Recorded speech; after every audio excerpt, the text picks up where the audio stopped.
The orphan girl and her dog took refuge in an abandoned, crooked house while fleeing from the pursuers. But inside the house she found something so extraordinary that no one could have imagined how much it would change her life. 8-year-old Emma froze at the edge of the clearing, her breath catching in her throat, her bare feet sinking into the soft forest floor. Beside her, Ranger, her golden retriever and only friend in the world, whined softly, his ears pinned back as he stared at the structure ahead. The cabin leaned so far to the left it looked like it should have collapsed decades ago. Weathered gray wood covered in moss and vines, windows dark and empty like hollow eyes, roof sagging but somehow still intact. It defied gravity, defied logic, defied every law of nature Emma had ever learned. But it was standing. And that meant shelter. Behind them, somewhere in the thick Pacific Northwest forest, voices echoed through the morning mist. Men's voices, angry, getting closer. "Find her! Mrs. Thornwood wants that girl back now!" Emma's hands trembled as she gripped Ranger's golden fur. 20 minutes ago, she'd been locked in the supply closet at Thornwood House for girls, punishment for refusing to call the director mother. Then she'd seen the black sedan pull up, the same one that had taken Sarah last month, the same one that had taken Michael and little Ava before her. None of them ever came back. Mrs. Thornwood was selling them. $800 per child to buyers Emma didn't want to imagine. Tonight was supposed to be Emma's turn. So she ran, kicked out the rotting wood at the back of the closet, squeezed through the gap, dropped into the rhododendron bushes below. And Ranger, who'd been tied up outside as punishment for barking too much, broke his rope, and it followed into the terrifying, unknown depths of the forest. "We have to go inside," Emma whispered, looking up at the crooked cabin. Every instinct screamed danger, but the voices behind them were getting louder, flashlights cutting through the misty trees even though it was morning. Ranger looked at her with those intelligent amber eyes, then turned and trotted toward the tilted structure, his tail low but steady. Emma followed.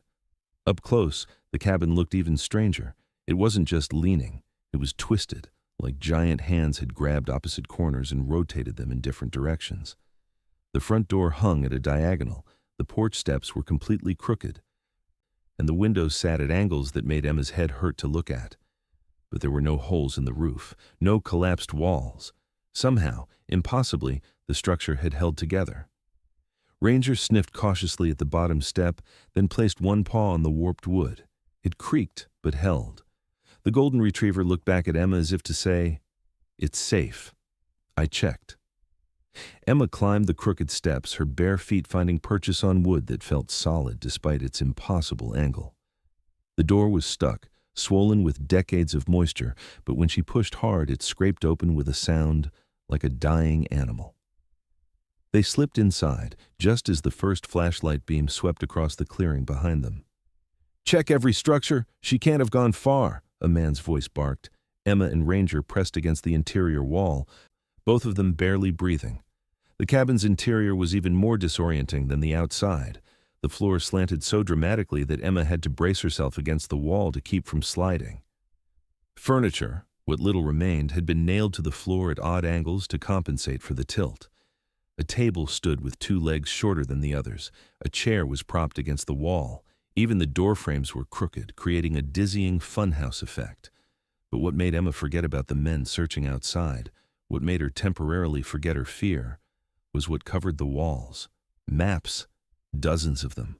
Old, yellowed, hand-drawn maps pinned directly to the weathered wood. And beside them, documents in protective frames, their glass surfaces covered in dust but still intact. Emma moved deeper into the cabin, her eyes adjusting to the dim light filtering through grimy windows. Ranger stayed close, his warm body pressing against her leg, offering comfort and courage. The maps showed streets and neighborhoods, carefully labeled in elegant handwriting. Emma recognized some of the names. She'd learned California geography at Thornwood House. San Francisco, Mission District, Pacific Heights, the Presidio. But these maps were old, very old. The dates written in the corners said 1905, 1906. And beside each map was a document, land deeds, they looked like, official papers with elaborate seals and signatures stating that the property shown on the adjacent map belonged to someone named Whitmore Family Trust. Emma picked up one of the frames carefully, wiping dust from the glass.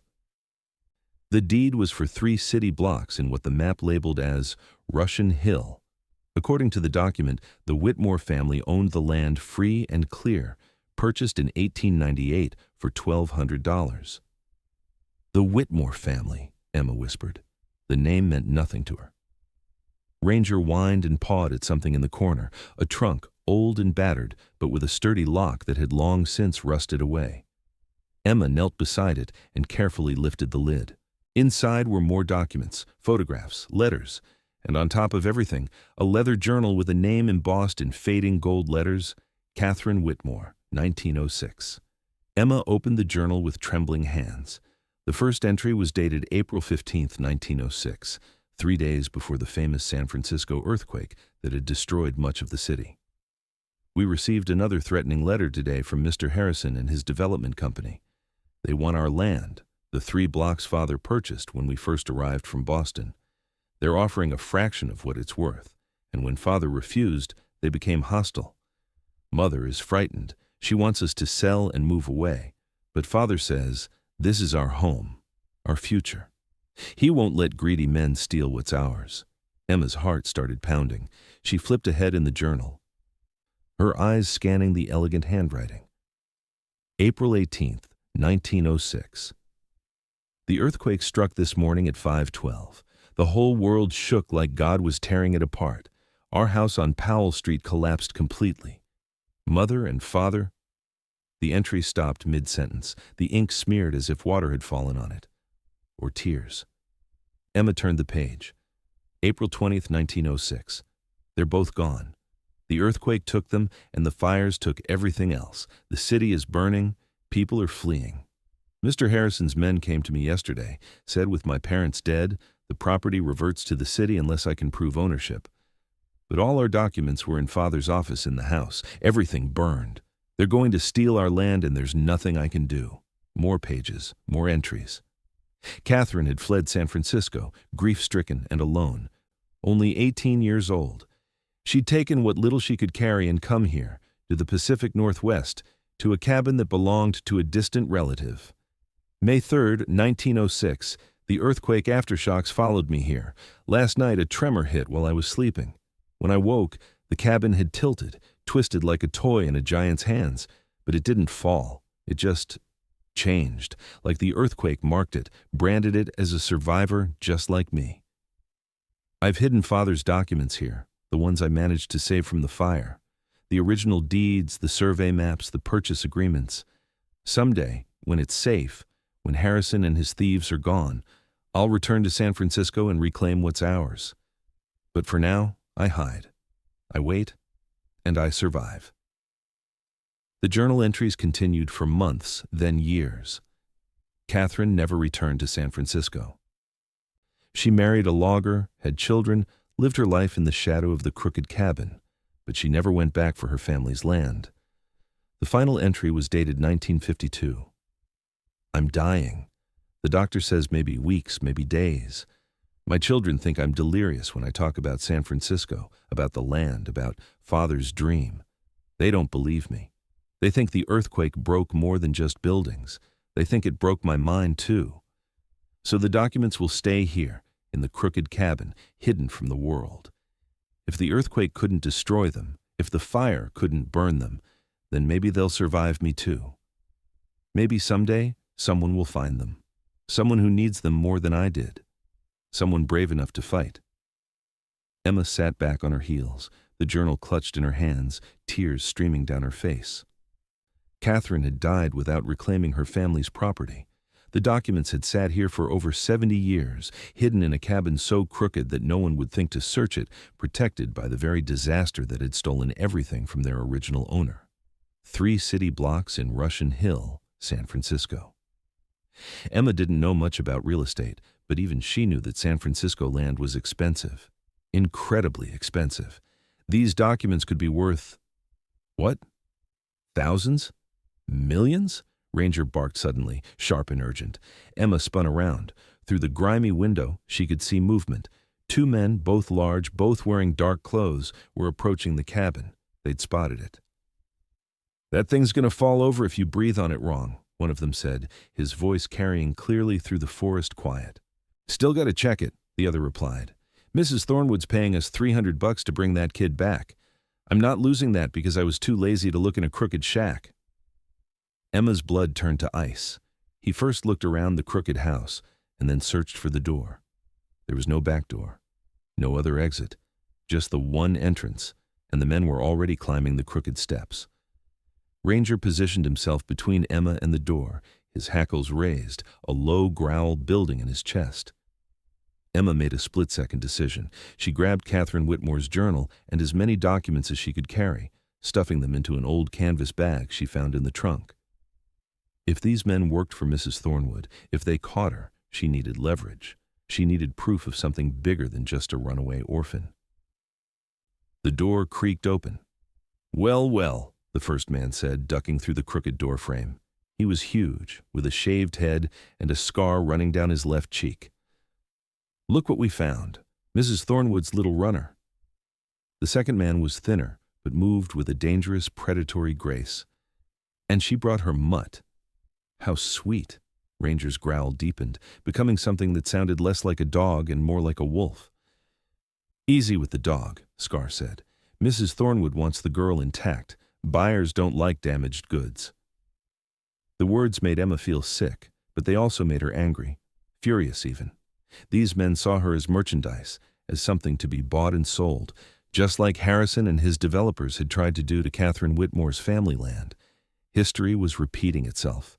Powerful people stealing from the powerless. But Emma had something Catherine hadn't: evidence, proof, documents that couldn't be ignored or dismissed.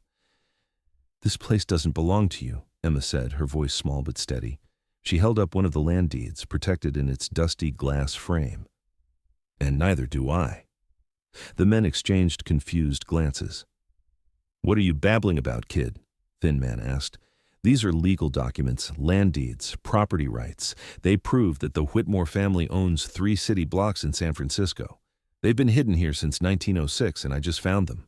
Scar laughed, a harsh sound with no humor. "So what? What's that got to do with you running away from Thornwood House?" "Because," Emma said, her mind racing, inventing desperately, "if I disappear, if something happens to me, these documents disappear too. And the people who should inherit this property will never know about them. But if you let me go, if you leave right now, I promise I'll make sure these get to the right authorities. I'll make sure the Whitmore descendants get what's theirs." It was a bluff, a complete fabrication. Emma had no idea if there even were Whitmore descendants, no idea how to find them if they existed, no idea if the documents were still legally valid after 70 years. But the men didn't know that. Thin Man stepped closer, reaching for the framed deed. "Hand it over. If those papers are worth something, Mrs. Thornwood should have them. She'll know what to do." "No," Emma jerked the frame away. "These belong to someone who was robbed by people like you, people who saw weakness and took advantage. I won't let that happen again." Ranger barked once, sharp and commanding, then lunged. Not to attack, Ranger had never bitten anyone in his life, but to create space, to force the men back. The golden retriever's sudden movement in the tilted cabin made Thin Man stumble backward, his foot catching on the uneven floor. He fell, hard, his head cracking against the slanted wall. Scar swore and reached for his belt, where something metallic glinted. A weapon. But before he could draw it, a new sound cut through the air. A siren, distant but definitely getting closer. Multiple sirens, actually. Police, maybe. Or rangers. Someone official. Scar's eyes widened. "Someone called the cops. We gotta go." "What about the kid?" Thin Man groaned, holding his head as he tried to stand. "Forget the kid. If we're caught here with her, that's kidnapping charges. Mrs. Thornwood didn't pay us enough for that." Scar grabbed Thin Man's arm and hauled him toward the door. "This isn't over," he snarled at Emma. "Mrs. Thornwood has friends, important friends. You can't hide forever." Then they were gone, crashing through the forest as the sirens grew louder. Emma stood in the crooked cabin, clutching Catherine Whitmore's documents and journal, her whole body shaking with adrenaline and fear and something else, something that felt almost like hope. Ranger pressed against her legs, tail wagging slowly. and Emma sank to the tilted floor, wrapping her arms around the golden retriever's neck. "We did it, Ranger," she whispered. "We actually did it." This sense of achievement was almost synonymous with freedom, but as the sirens drew closer, Emma realized she had a choice to make. The same choice Catherine Whitmore had faced 70 years ago: hide and stay safe, or step forward and fight for what was right. Outside, through the crooked window, Emma saw lights flashing between the trees. Official vehicles. Park rangers, probably, or county sheriff. She looked down at the journal in her hands, at Catherine's final words. "Maybe someday someone will find them. Someone who needs them more than I did. Someone brave enough to fight." Emma took a deep breath. Then she stood up, clutched the canvas bag full of documents, and walked toward the crooked door with Ranger by her side. It was time to be brave enough to fight. The park ranger's uniform was forest green with a silver badge that caught the morning light. Emma stood in the clearing in front of the crooked cabin, Ranger pressed against her legs, the canvas bag of documents clutched to her chest like armor. 3 vehicles had arrived, 2 park ranger trucks and 1 county sheriff's car, their lights still flashing even though it was now full daylight. The lead ranger was a woman in her 40s with kind eyes and graying brown hair pulled back in a practical bun. Her name tag read, J. Martinez. "Are you hurt?" Ranger Martinez asked gently, approaching gently so as not to scare Emma. "We got a call about a child in distress in this area. Are you alone?" "Just me and Ranger," Emma said quietly, her voice barely above a whisper. The golden retriever's tail wagged once at the sound of his name. "Ranger. That's a good, strong name," Martinez smiled. "Is he yours?" "He's my best friend." The ranger's expression softened with understanding. "I can see that. Can you tell me your name, sweetheart?" Emma hesitated. If she told them her real name, they'd call Thornwood House. Mrs. Thornwood would come for her with her fake smile and her cold eyes and her connections to important people. And then, everything would be over. But looking at Ranger Martinez's face, at the genuine concern there, Emma made a decision. The same decision Catherine Whitmore should have made 70 years ago instead of hiding forever. She would tell the truth. All of it. "My name is Emma Chen. I'm 8 years old. I ran away from Thornwood House for Girls because Mrs. Thornwood, the director, she sells children." The words came out in a rush. "There's a black sedan that comes at night. Kids get taken away and never come back. Tonight was supposed to be my turn. So I ran, and Ranger came with me, and we found this cabin, and inside I found documents that prove—" "Whoa, slow down," Martinez said, holding up a hand. But her expression had changed from concerned to alert, her training kicking in. She stood and turned to the sheriff's deputy who'd approached. "Did you get all that?" The deputy, a younger man with red hair, was already pulling out a notebook. "Thornwood House for Girls. I know that place. Private facility about 8 miles northwest of here. Run by a woman named Margaret Thornwood. Never heard anything about what the kid's describing?" "Because she's careful," Emma said urgently. "She has important friends. She told us once that nobody would believe us if we ever told. But I have proof now. Not about the trafficking. I don't have proof of that. But I have proof of something else. Something that might make people listen." Martinez exchanged glances with the deputy, then looked back at Emma. "What kind of proof, honey?" Emma carefully opened the canvas bag and pulled out Catherine Whitmore's journal. This belonged to a woman named Catherine Whitmore. She survived the 1906 San Francisco earthquake, but her parents died, and her family's property was stolen by developers. She hid all the original documents here, in this cabin, hoping someday someone would find them and use them to get justice. She handed the journal to Martinez, who took it with obvious surprise, carefully turning the aged pages. "Dear God," Martinez breathed. This is a primary historical document from 1906, and you found it inside that cabin?" "There's more," Emma said. "Land deeds, maps, letters, all proving the Whitmore family owned 3 city blocks in Russian Hill, San Francisco. The documents are still in there, in frames on the walls." The deputy's eyes widened. "Russian Hill. Do you know what property in Russian Hill is worth now?" "A lot," Emma guessed. "Try tens of millions of dollars, maybe more depending on exactly which blocks." Martinez was already radioing someone on her shoulder mic, requesting additional support. Someone from the County Historical Society, she said, and someone from Child Protective Services. Then she looked at Emma with newfound respect. You did something very brave today, Emma. Not just running away to save yourself, but protecting these documents. Catherine Whitmore would be proud of you. Emma felt tears prick her eyes. She hadn't cried when she was running, hadn't cried when the men found her, but now, hearing someone say she'd done something good, something brave, it broke something open inside her. Ranger whined and licked her hand, sensing her emotion. Can I ask you something? Martinez said gently. How did you know these men worked for Mrs. Thornwood, the ones you mentioned earlier? They said so. They said she was paying them $300 to bring me back. They called me damaged goods if I got hurt. Emma's voice hardened with anger. They see us as merchandise. Just like the developers saw Catherine's land as something to steal. The deputy's jaw tightened. We're going to need you to tell us everything you remember about these men. Descriptions of voices, anything they said. They ran when they heard the sirens. They said Mrs. Thornwood didn't pay them enough for kidnapping charges.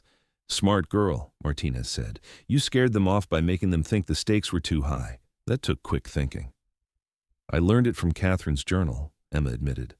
She wrote about how the developers used intimidation and fear to control people. I figured if I could make those men more afraid of getting caught than they were of Mrs. Thornwood, they'd leave. Do you think Emma acted cold-blooded? Martinez smiled, genuine warmth in her expression. You know what? I think you're going to be okay. Emma Chen. You're a survivor, just like Catherine Whitmore. By midday, the crooked cabin had become the center of an unexpected convergence. Dr. Eleanor Price from the Pacific Northwest Historical Society arrived first, a woman in her 60s with silver hair and an excitement that made her seem decades younger. She'd brought white cotton gloves and archival boxes, treating the documents inside the cabin like the treasures they were. Extraordinary, she kept murmuring as she carefully examined each framed deed. Absolutely extraordinary. These are original property documents from pre-earthquake San Francisco, perfectly preserved. Do you know how rare this is? Most records from that era were destroyed in the fires. Emma sat on the crooked porch with Ranger, watching through the open door as Dr.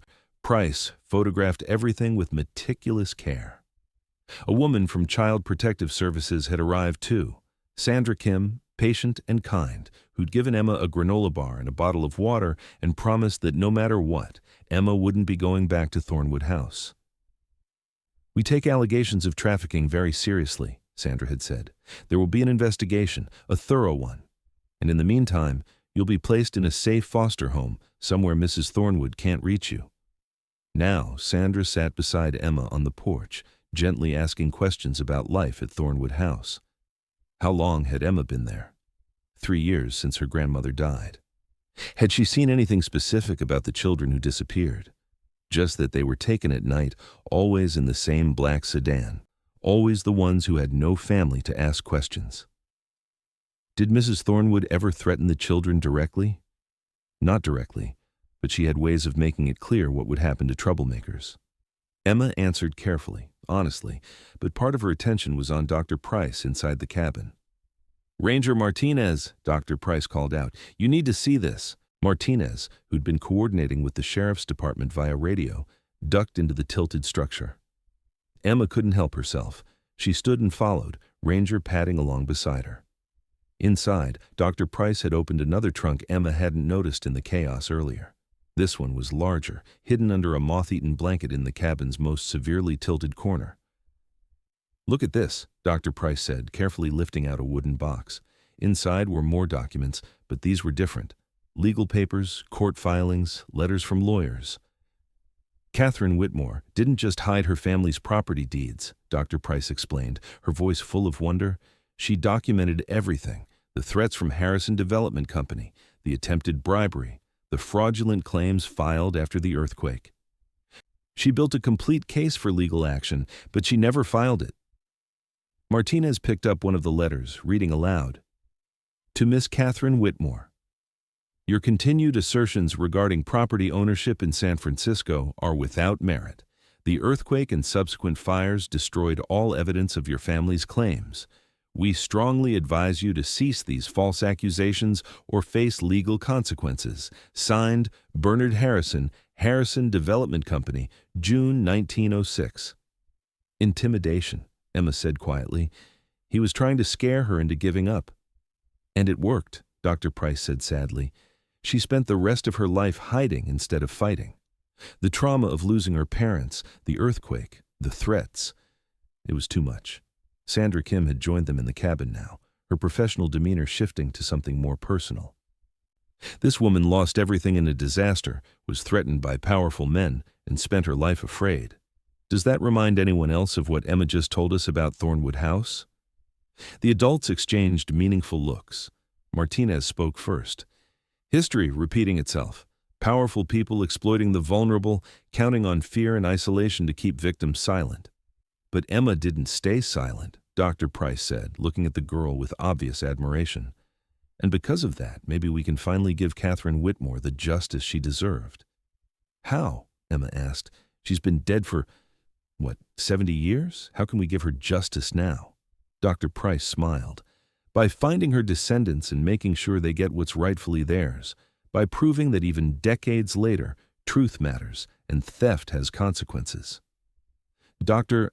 Price worked fast. Within hours, using the documents from the cabin and her connections to genealogical databases, she'd begun tracing Catherine Whitmore's family tree. They moved the operation to the local ranger station, a comfortable building with Wi-Fi and coffee and space for everyone to work. Emma sat at a table with rangers sleeping at her feet, watching Dr. Price type rapidly on her laptop. Okay, Dr. Price said, pulling up a family tree diagram on her screen. Catherine Whitmore, born 1888 in Boston, moved to San Francisco with her parents in 1898. Father was Edward Whitmore, businessman. Mother was Helen Whitmore, née Reynolds. Both died in the 1906 earthquake. Catherine survived, Emma added, having memorized the journal's contents. Right. She fled to Washington State to this cabin owned by her mother's cousin. In 1909, she married a man named Thomas Brennan, a logger. They had 3 children, Edward, Helen, and Margaret. Emma's heart skipped. Margaret? Like Mrs. Thornwood's first name is Margaret? Dr. Price looked up sharply. What's Mrs. Thornwood's full name? Margaret Thornwood, Sandra Kim provided, checking her notes. She's been running Thornwood House for about 20 years. Before that, she worked in various childcare facilities across Washington and Oregon. Dr. Price's fingers flew across the keyboard. Margaret Brennan married a man named Robert Thornwood in 1978, had no children. Robert died in 2003. Margaret inherited his estate, which included the property where Thornwood House now operates. The room went quiet. Are you saying, Martinez asked carefully, that Mrs. Thornwood, the woman who runs the orphanage Emma escaped from, is Catherine Whitmore's granddaughter? Possibly. We'd need to confirm with birth certificates and genealogical records, but the timeline fits. Catherine's daughter Margaret would have been born around 1912. She could have had a daughter also named Margaret in the 1950s. Emma felt like the tilted cabin floor had dropped out from under her. Mrs. Thornwood is Catherine's granddaughter. Then she's the one who should inherit the San Francisco property. She's the one we're supposed to help? The irony was crushing. Emma had risked everything to protect documents that would make the woman who'd tried to sell her into a multi-millionaire, but Dr. Price was shaking her head. Not necessarily. If Mrs. Thornwood is indeed Catherine's granddaughter, she's only one of potentially several heirs. Catherine had 3 children. We need to trace all of their descendant lines. She kept typing, pulling up records, making phone calls to archives and historical societies. Emma watched, feeling numb as the picture grew clearer. Edward Brennan, Catherine's oldest son, had died in World War II with no children. Helen Brennan had married and moved to California, had 2 children, David and Patricia. David had died young in a car accident. Patricia was still alive, now in her 70s, living in Sacramento. And Margaret Brennan, the youngest, had indeed had a daughter named Margaret, the current Mrs. Thornwood. So there are 2 living descendants, Dr. Price concluded. Patricia Chen, she married a man named James Chen in 1968, and Margaret Thornwood. Emma's breath caught. Chen.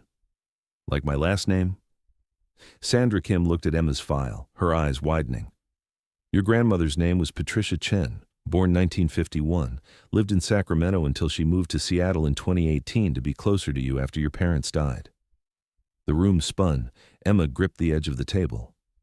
Emma, Dr. Price said gently, I think you might be Catherine Whitmore's great-great-granddaughter. The proof came together over the next few hours like pieces of a puzzle Emma hadn't known she was solving.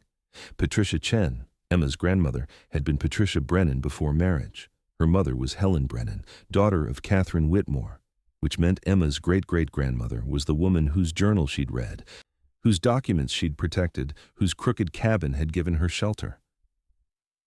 Did your grandmother ever talk about San Francisco? Dr. Price asked. Or about family property? Emma tried to remember. Grandma Patricia had told stories, but they'd seemed like fairy tales. Stories about a great-grandmother who'd survived an earthquake, about land that was stolen, about riches that were lost. She used to say our family was supposed to be wealthy, Emma recalled slowly, that there was property somewhere that belonged to us, but it was taken by bad people. I thought she was just making up stories to make me feel better about being poor. She wasn't making it up, Dr. Price said softly. She was telling you the truth. Your family did own valuable property in San Francisco, and it was stolen. But Catherine preserved the evidence, and now, because of you, we can prove it. Martinez had been making calls to San Francisco, to property records offices and city attorneys. Now she hung up with a grave expression. The 3 blocks Catherine's father purchased in 1898 are still there. Russian Hill between Hyde and Leavenworth, covering parts of what are now some of the most expensive addresses in the city. The land was claimed by Harrison Development Company in 1907 under adverse possession laws. They argued that since the original owners were dead and no one came forward to contest the claim within a year, the property defaulted to them. But Catherine was alive, Emma protested. She was the heir. But she never came forward. She was too afraid, too traumatized, and Harrison took advantage of that. Martinez's expression was grim. Harrison Development is now part of a massive real estate corporation called Pacific Crown Properties. They've built on that land, developed it, made billions over the decades, all on property that was legally stolen. Can we get it back? Emma asked. Dr. Price and Martinez exchanged uncertain glances. That's complicated, Dr. Price said carefully. The land has changed hands multiple times over 119 years. There are current owners, current buildings, current residents. We can't just evict everyone and give you the physical property back. Emma felt her hope deflating. However, Martinez continued, there are legal precedents for situations like this. When property is proven to have been stolen or fraudulently acquired, the descendants of the original owners can sue for the current value of the property. It's called restitution. How much would that be? Sandra Kim asked. Martinez checked her notes. According to the San Francisco Assessor's Office, those 3 city blocks have a combined estimated value of approximately $48 million. The number was so large it didn't seem real. But, Dr. Price added quickly, that value would be split among all living heirs. Catherine had multiple descendants. You're one of them, Emma, but so is Margaret Thornwood. And there it was. The impossible irony of the situation. Emma had found documents that would make her wealthy, but they'd also make Mrs. Thornwood wealthy. The woman who'd tried to sell her would become a multi-millionaire because of evidence Emma had protected. I don't want it, Emma said suddenly. I don't want any of it if it means Mrs. Thornwood gets rich. Emma, Sandra started. No, Catherine wrote in her journal that she hoped someone brave enough to fight would find the documents. But I'm not brave. I'm just a kid who got lucky. And if fighting means making Mrs. Thornwood wealthy, then I don't want to fight. Ranger lifted his head and whined, sensing Emma's distress. Dr. Price knelt beside Emma's chair. What if I told you there might be another way? What if there was a way to get justice for Catherine and for you, without giving Mrs. Thornwood what she doesn't deserve? How? By investigating her, by proving what you told us is true, that she's been trafficking children. If Mrs. Thornwood is convicted of serious crimes, she could be legally barred from inheriting. It's called Slayer statute in legal terms. If someone commits crimes against their relatives or against the estate, They can be disqualified from inheritance. Emma looked up, hope rekindling. So, if we can prove Mrs. Thornwood is a criminal, then you might be the sole heir to Catherine Whitmore's estate, Dr. Price finished, but it won't be easy. We'll need evidence, witnesses, proof. Martinez was already on her phone again. I'm calling the FBI. Child trafficking across state lines is federal jurisdiction. If what Emma says is true, this is much bigger than one orphanage. As the adults began coordinating an investigation, Emma sat quietly, processing everything. She was Catherine Whitmore's great-great-granddaughter.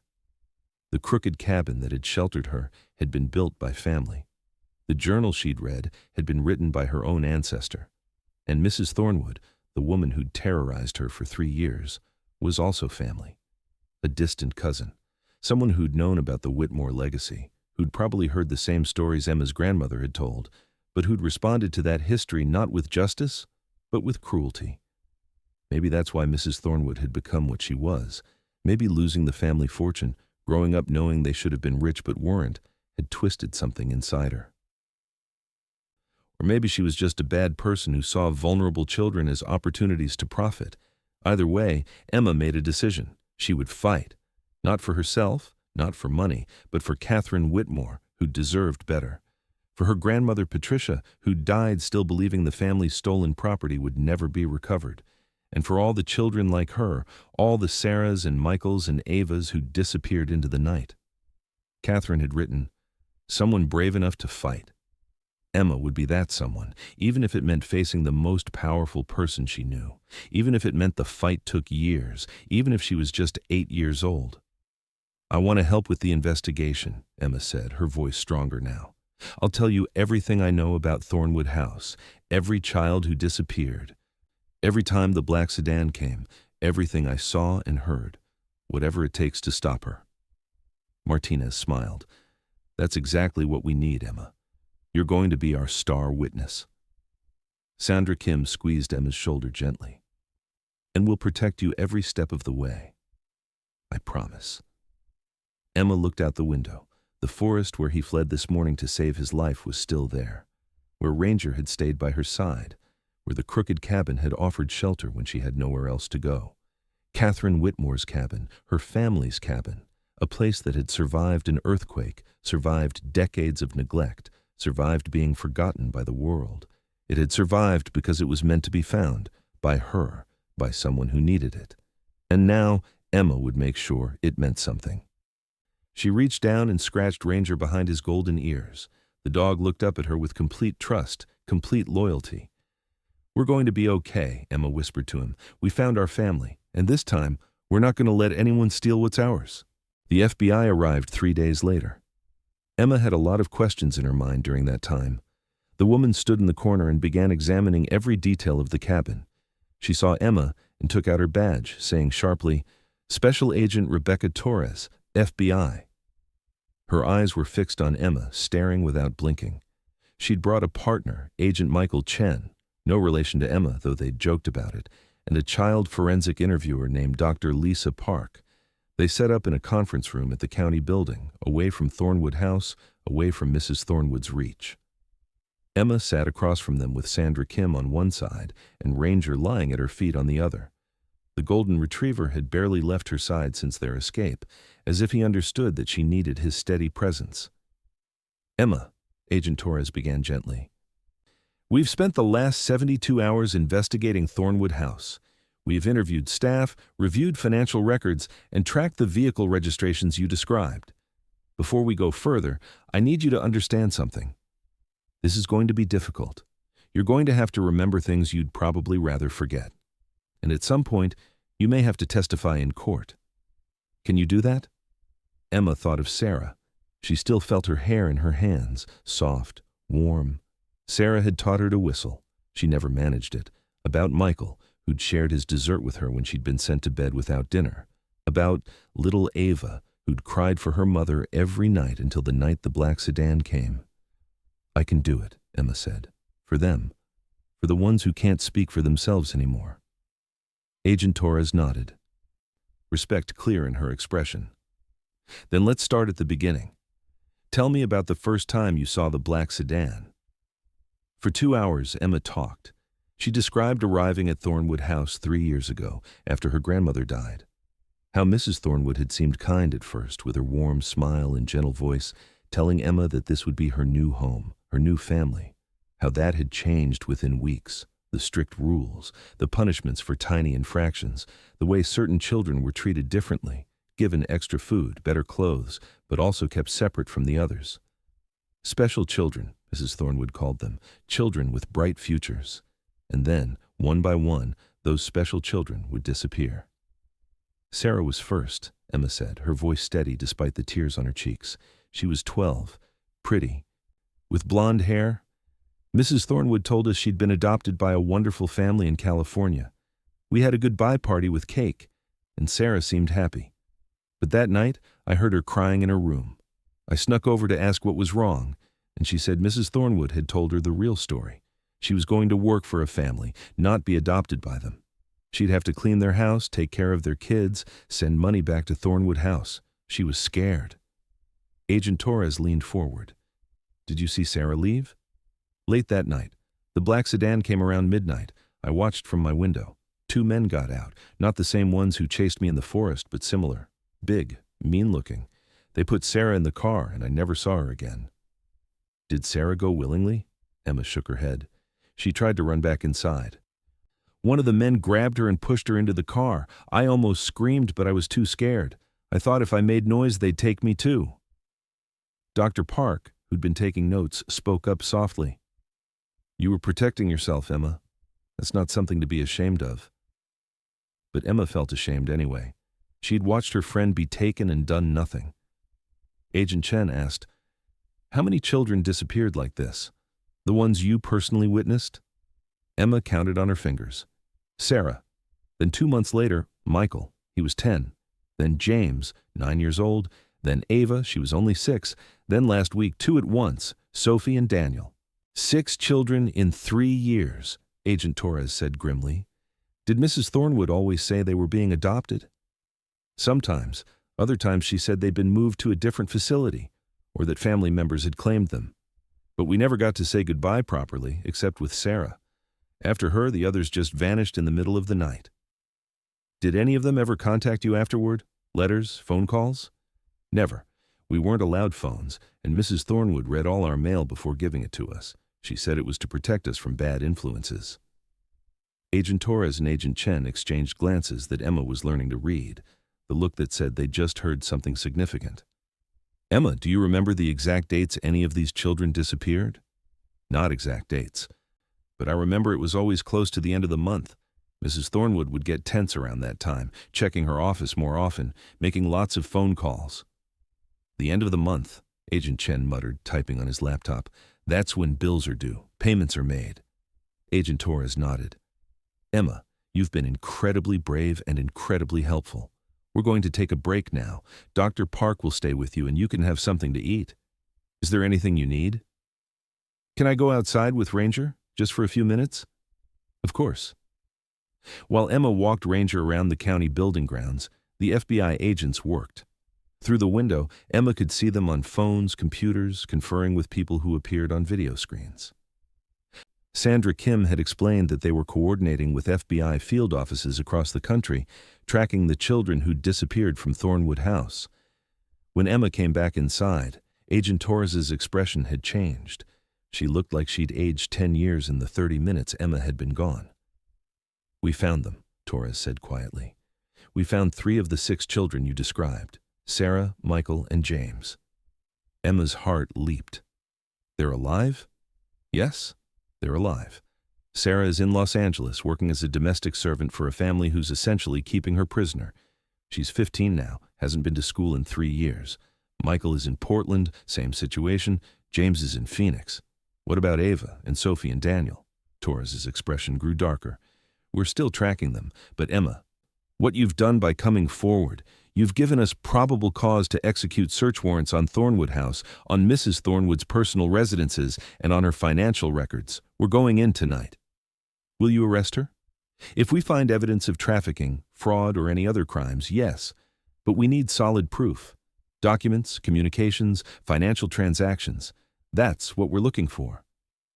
Emma thought about the crooked cabin, about Catherine Whitmore's meticulous documentation of the theft of her family's property, how that evidence, preserved for over a century, had finally brought justice.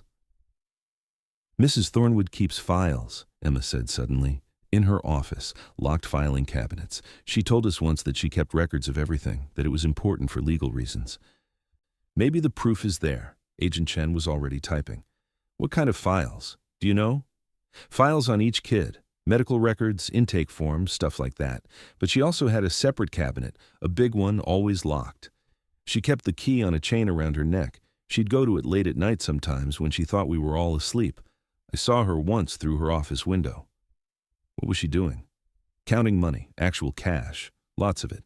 She'd take it out of envelopes and count it, then put it in the locked cabinet. Torres smiled grimly. That's exactly what we need to hear. Thank you, Emma. Emma wasn't allowed to be present for the raid on Thornwood House. She was a minor, a victim, and a witness. But Sandra Kim stayed with her at a hotel room the FBI had secured, and Agent Torres called every hour with updates. At 10 p.m. We've entered the premises with warrants. Mrs. Thornwood is being detained for questioning. At 11 p.m. We found the locked filing cabinet. Bolt cutters made short work of it. At midnight, Emma, you were right. It's all here. Cash payments, receipts from buyers, contracts selling children as domestic workers, which is a thin legal cover for trafficking. She's been doing this for at least 8 years, maybe longer. At 1 a.m. We found something else. Documents related to the Whitmore estate. It looks like Mrs. Thornwood knew about the San Francisco property claims. She'd been researching how to file for ownership herself. That last update made Emma's blood run cold. Mrs. Thornwood had known about the crooked cabin, about Catherine Whitmore's hidden documents, about the potential inheritance. And she'd done nothing. Or worse, she'd been planning to claim it all for herself while keeping Emma trapped and eventually sold. At 2 a.m., Agent Torres arrived at the hotel in person. Margaret Thornwood has been arrested, she said. Federal charges of human trafficking, fraud, child endangerment, and about a dozen other crimes. She's not getting out on bail. Emma, you're safe now, truly safe. Emma should have felt relief, victory. But instead, she felt hollow. What about the other kids, she asked, the ones still at Thornwood House? They're being moved to state-licensed facilities tonight, properly run places with oversight and regulations, and we'll be tracking down every child who passed through Thornwood House in the last decade, making sure they're safe. And the property? The San Francisco land? Torres hesitated. That's complicated. Mrs. Thornwood was indeed Catherine Whitmore's granddaughter, so she would have had a legal claim to part of the inheritance. But with her arrest and pending conviction, there's a strong case for applying the Slayer statute to disqualify her. It'll go to probate court, but Dr. Price and several legal advocacy groups are already preparing to represent your interests. How long will it take? Months. Maybe years. These things are never quick. But Emma, even if the legal case takes time, you've already won something important. You stopped Mrs. Thornwood. You saved those 3 kids we found, and probably prevented countless others from being victimized. That matters more than money. Emma knew Torres was right, but she couldn't help thinking about Catherine Whitmore, who'd hidden in fear for her entire life, who'd never gotten justice, who'd died, still believing the thieves had won. I want to visit the cabin again, Emma said. The crooked cabin. Can I do that? Torres smiled. I think that can be arranged. 3 days later, Emma stood in the clearing again, looking at the impossible angle of the cabin in the afternoon light. This time he wasn't alone. Dr. Price, Ranger, and Sandra were in their usual places, but a stranger was sitting at the head of the table. A lawyer. His name was David Whitmore. The lawyer whom Dr. Price had contacted and discovered was a distant cousin of Catherine's brother, another grandchild of Catherine, who had died before the earthquake. It's extraordinary, David Whitmore said, studying the tilted structure. Family legend always said there was a cabin that survived the earthquake by bending instead of breaking. I thought it was just a story. Catherine wrote about it in her journal, Emma said. She said the earthquake marked it, branded it as a survivor. Dr. Price had brought Catherine's journal with her, carefully preserved now in an archival box. She opened it to a page near the end, reading aloud. "This cabin survived when everything else fell." Maybe that's a lesson. Maybe survival isn't about being strong enough to stand against disaster. Maybe it's about being flexible enough to bend, to adapt, to change shape, but not break. I bent. I adapted. But I never broke. And someday, I pray someone will find what I've preserved here and finish what I started. Emma felt tears on her cheeks. "I'll finish it. I promise." David Whitmore knelt beside her. "You've already started. My firm is going to represent you in the probate case. We're going to prove that you're the rightful heir to the Whitmore estate, or at least the only heir who deserves it. And we're going to make sure Catherine's story is told, that people know what happened to her and her family." "What about the cabin?" Emma asked. "What happens to it?" "That's up to you eventually," Dr. Price said. "But I've spoken with the National Park Service and the State Historical Society. There's interest in preserving it as a landmark. The cabin that survived the earthquake, that protected one of the most important property claims in California history. People should remember this place." Ranger barked once and trotted toward the cabin, tail wagging. He climbed the crooked steps with the confidence of familiarity and sat on the tilted porch, looking back at Emma as if to say, "This is ours. This is home." Emma followed him, sitting beside the golden retriever on the weathered wood. From this angle, she could see the forest stretching endlessly in all directions, beautiful and wild and full of both danger and shelter. "Catherine wrote something else," Dr. Price said, still holding the journal. "In one of her last entries, she wrote, 'I failed to fight when I should have, but I preserved what I could, and I pray that's enough. That someday someone braver than I was will use what I saved to make things right.'" Emma looked at the journal, at the cabin, at Ranger beside her and the people gathered in the clearing who'd helped her survive. "She didn't fail," Emma said quietly. "She survived. She preserved. She made sure the truth didn't die with her. That's not failure. That's courage." Sandra Kim climbed the steps carefully and sat on Emma's other side. "And you know what? You did the same thing Catherine did, just in a different way. You survived. You preserved the evidence, and you were brave enough to fight. You're her legacy, Emma, not just because you're her blood, but because you continued what she started."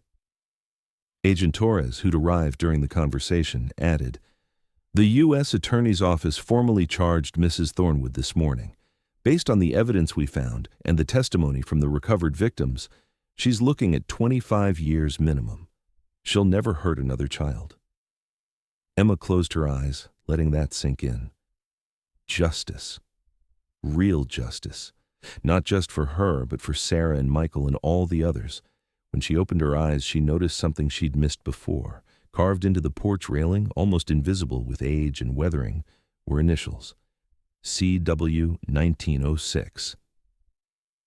Catherine Whitmore had marked this place, had claimed it as hers, even if she couldn't claim the San Francisco property. Emma pulled out a pen from her pocket, one of the hotel pens she'd kept, and carefully carved her own initials beside Catherine's. EC 2025. 119 years apart, two girls who'd lost everything and found shelter in the crooked cabin, two survivors who refused to let the powerful win. "The cabin bent but didn't break," Emma said, "and neither did we." 8 months later, Emma was in a courtroom in San Francisco. She was wearing a navy blue dress. The navy blue dress was Sandra's choice. "You look good," Sandra had said, but Emma didn't recognize herself in the mirror. Ranger sat quietly beside her chair. The judge had granted special permission for the golden retriever to be present as Emma's emotional support animal. The dog wore a red service vest and had been on his best behavior all morning, sensing the importance of the moment. The courtroom was packed. On one side sat Emma's legal team, David Whitmore and his associates from Whitmore and Associates law firm, Dr. Eleanor Price representing the Historical Society, and Sandra Kim as Emma's appointed guardian. On the other side sat lawyers representing Pacific Crown Properties, the massive real estate corporation that currently controlled the land originally stolen from Catherine Whitmore's family. And in the back, wearing an orange jumpsuit and handcuffs, sat Margaret Thornwood. She'd been brought from federal prison to attend the probate hearing, though she had no legal standing anymore. Her conviction on 17 counts of human trafficking had triggered the Slayer statute, disqualifying her from any inheritance. But she demanded to be present anyway, her cold eyes fixed on Emma with undisguised hatred. Emma refused to look at her. She kept her eyes on the judge instead, the Honorable Patricia Yee, a woman in her 60s with kind eyes and a reputation for fairness. "We are here today," Judge Yee began, "to resolve the matter of Whitmore vs. Pacific Crown Properties, a case concerning property ownership claims dating back to 1906. This is an unusual case, to say the least. We have original documents preserved for over a century, a family line that can be traced with genetic certainty, and legal questions that touch on adverse possession, statute of limitations, and restitution for historical injustices." She looked at David Whitmore. "Counselor, please present your summary." David stood, confident and prepared.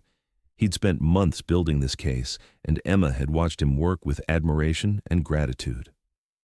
"Your Honor, the facts are straightforward. In 1898, Edward Whitmore legally purchased 3 city blocks in what is now Russian Hill, San Francisco, for $1,200. He paid in full, received proper deeds, and the transaction was recorded with the city. When Edward and his wife Helen died in the 1906 earthquake, their daughter Catherine became the legal heir. But Harrison Development Company, knowing Catherine was young and traumatized and alone, threatened her into silence and filed fraudulent adverse possession claims in 1907. He pulled up a document on the courtroom screen, one of Catherine's letters from the crooked cabin. Catherine Whitmore documented everything: the threats, the intimidation, the theft. She preserved the original deeds proving her family's ownership, and for 119 years, those documents sat hidden in a cabin in the Pacific Northwest, waiting to be found. David gestured to Emma. "My client, Emma Chen, is Catherine Whitmore's great-great-granddaughter. Through her grandmother, Patricia Chen, née Brennan, the rightful inheritance passes to her. Emma found the documents, protected them, and brought them forward. She is asking this court to acknowledge what should have been acknowledged in 1906, that her family's property was stolen, and that she deserves restitution." The lawyer representing Pacific Crown Properties, a sharp-faced man named Richard Sterling, stood to present the opposition's case. "Your Honor, while we sympathize with the historical narrative presented, the law is clear. Adverse possession after 7 years of unchallenged occupation creates legal title. Pacific Crown Properties and its predecessor companies have held, developed, and paid taxes on this land for over a century. Current residents and businesses operate there. We cannot simply undo 119 years of legal ownership based on documents hidden in a cabin." Judge Yee nodded thoughtfully. "Mr. Sterling, your point is noted. However, I want to address something that troubles this court. The adverse possession claim in 1907 was filed under false pretenses. Harrison Development Company claimed the original owners were dead with no heirs, but Catherine Whitmore was alive and was the rightful heir. The claim was fraudulent from its inception." "That may be, Your Honor, but Catherine Whitmore never came forward to contest it. At some point, we must accept that she was 18 years old, traumatized by the deaths of her parents in a natural disaster, and being actively threatened by powerful men," David interrupted. "The law should not reward those who exploit the vulnerable." Judge Yee held up a hand. "Gentlemen, I've read all the briefs. I've reviewed the historical documents. I've considered the precedents, and I've come to a decision." The courtroom went silent. Emma felt Ranger press closer to her leg, offering comfort. The original deeds presented by the plaintiff are authentic. Genetic testing confirms Emma Chen is indeed Catherine Whitmore's descendant, and the evidence of fraud in the 1907 adverse possession claim is compelling. However, Mr. Sterling is also correct that we cannot simply reverse 119 years of property ownership. Current occupants of that land have rights too. Emma's heart sank. They were going to lose. "Therefore," Judge Yee continued, "I am ordering the following. Pacific Crown Properties will retain physical ownership of the 3 city blocks in question. However, They will pay restitution to Emma Chen in the amount of the current fair market value of that property, plus interest calculated from 1906 to present day. She looked at Sterling. Your own appraisers valued those 3 blocks at $48 million. With interest compounded over 119 years at the legally applicable rate, the total restitution comes to approximately $73 million, to be paid to Emma Chen as the sole remaining rightful heir of the Whitmore estate. The courtroom erupted. Reporters in the back started typing frantically. Sterling's face went pale, and Emma sat frozen, unable to process the number she'd just heard. $73 million. Judge Yi banged her gavel. Furthermore, I'm ordering that a historical marker be placed on the property acknowledging the Whitmore family's original ownership and the injustice of its theft. Catherine Whitmore's story will be remembered. This court is adjourned. As the gavel came down, Emma heard a sound from the back of the courtroom, a cry of rage and disbelief. Mrs. Thornwood was being escorted out, still shouting, still angry, but powerless now, forever. David Whitmore turned to Emma with tears in his eyes. We won. Emma, we actually won. Emma looked at Ranger, at Sandra Kim, who was crying and smiling, at Dr. Price, who was applauding with the rest of the courtroom, and she thought about Catherine Whitmore, who died believing justice would never come. No, Emma said quietly. Catherine won. We just finished what she started. The crooked cabin looked different in spring. Wildflowers surrounded it now. Volunteers from the Historical Society had planted native species to make the site more welcoming. A wooden walkway led from the new parking area to the cabin, with informational plaques along the path telling Catherine Whitmore's story. And beside the cabin, a bronze statue had been erected. A young woman standing beside a tilted doorway, her hand resting on the frame, her face turned toward the future. The plaque at the base read, Catherine Whitmore, 1888-1952. She bent but never broke. Her courage preserved, her legacy endured. Emma stood in front of the statue with Ranger at her side, studying the artist's interpretation of her great-great-grandmother. The face was based on photographs from the cabin, aged to show Catherine as she might have looked in her later years. There was sadness in the bronze eyes, but also strength, resilience. She looks like you, a voice said behind her. Emma turned to see Patricia Brennan, not her grandmother who died 3 years ago, but a different Patricia. This one was 74 years old, silver-haired, and had traveled from Sacramento for today's ceremony. She was Emma's grandmother's cousin, another descendant of Catherine's daughter, Helen. Does she? Emma asked, studying the statue again. Around the eyes, and the stubborn set to the jaw. Patricia smiled. Helen used to tell me stories about her mother, my grandmother, about how Catherine survived the earthquake and the theft and everything else. I thought they were just family legends. I never imagined they were all true. They stood together in comfortable silence, 2 members of the Whitmore family separated by generations, but connected by Catherine's legacy. The crooked cabin was now a National Historic Site, preserved by the National Park Service with funding from Emma's settlement. She donated $10 million to create the Catherine Whitmore Foundation, dedicated to helping children who'd survived trafficking and abuse. Another $5 million had gone to the Historical Society to preserve documents and stories from marginalized families whose histories had been erased or stolen. The rest, after taxes and legal fees and setting up trust funds, was enough to ensure Emma would never want for anything. She'd been placed with foster parents who genuinely cared for her, Tom and Jennifer Martinez, Ranger Martinez's sister and brother-in-law, and the adoption would be finalized next month. She had a real home, a real family, and a real future. But she came back to the crooked cabin often. It had saved her life. It had given her purpose. And now it would serve as a reminder to others that survival was possible, that justice could come even after decades of injustice, that one person's courage could change the world. The ceremony's about to start, Patricia said gently. Are you ready? Emma nodded. Today was the official dedication of the Catherine Whitmore Historic Site. Hundreds of people had come, historians, journalists, survivors of trafficking, descendants of other families who'd lost property in the 1906 earthquake.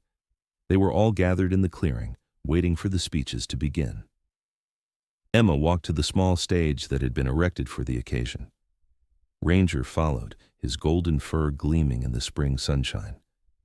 When Emma reached the microphone, she looked out at the crowd and felt her nervousness fade.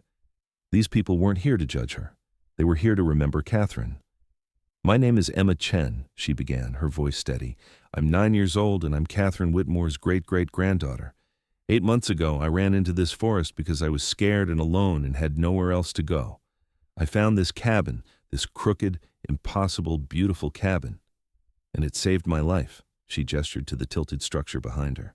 Catherine Whitmore built a shelter here in 1906 after the San Francisco earthquake destroyed her home and killed her parents. She was 18 years old and completely alone, just like I was. Powerful people had stolen her family's property, and she was too frightened to fight back, so she hid. She preserved the evidence of the theft. And she hoped that someday, someone would find what she'd saved and use it to make things right. Emma pulled out Catherine's journal, the original, carefully preserved in a protective case. In her last journal entry, Catherine wrote, "I failed to fight when I should have, but I preserved what I could, and I pray that's enough." She looked up at the crowd. It was enough. Because of Catherine's courage, because of what she preserved in this cabin, justice finally came. Her family's property was acknowledged, the theft was recognized, and restitution was made. It took 119 years, but truth won. Emma paused, collecting her thoughts. But this isn't just Catherine's story. It's the story of everyone who's been silenced, everyone who's been stolen from, everyone who's been told they're powerless. This cabin proves that preservation matters. That documentation matters, that refusing to forget matters, even when justice seems impossible, even when decades pass, truth has power. She gestured to the foundation banner hanging beside the stage. The Catherine Whitmore Foundation will use the resources from the settlement to help children like me, kids who've been trafficked, abused, or exploited. We'll provide legal support, therapy, education, and safe housing. Because Catherine didn't just give me money. She gave me a mission. She showed me that surviving isn't enough. You have to help others survive too. The crowd applauded. Emma saw tears on many faces, including Patricia's and Sandra Kim's and Dr. Price's. "Before I finish," Emma said, "I want to thank some people. Dr. Eleanor Price, who traced my family history and proved I was Catherine's descendant. Ranger Martinez, who found me in the forest and made sure I was safe.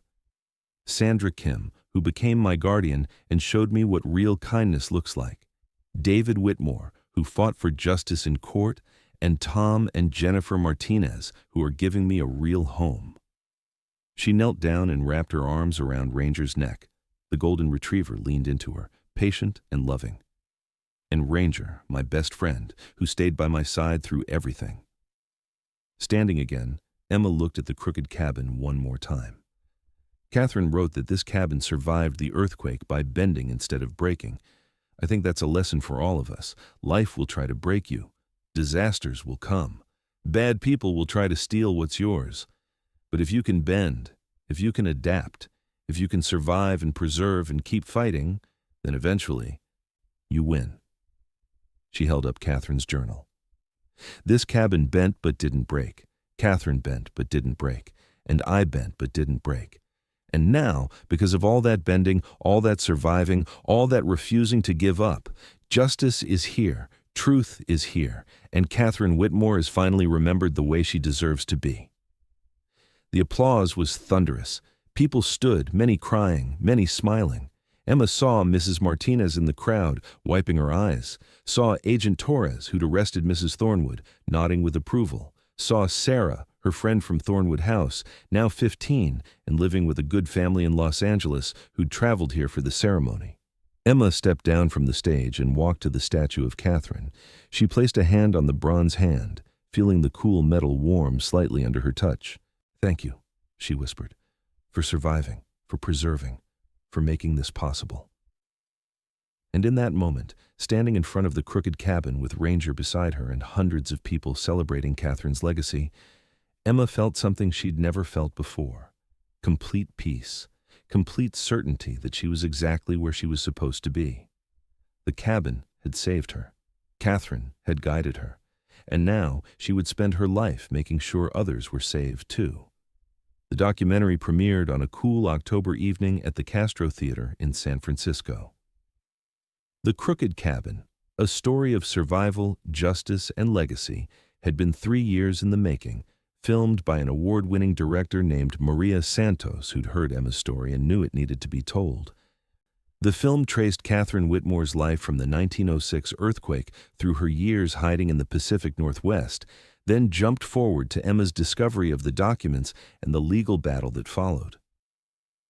14-year-old Emma sat in the theater between her adoptive parents, Tom and Jennifer Martinez, with Ranger lying peacefully at her feet. The golden retriever was older now. He used to run up the stairs. Now he stopped at every step, his muzzle graying, but still loyal, still protective, still her best friend.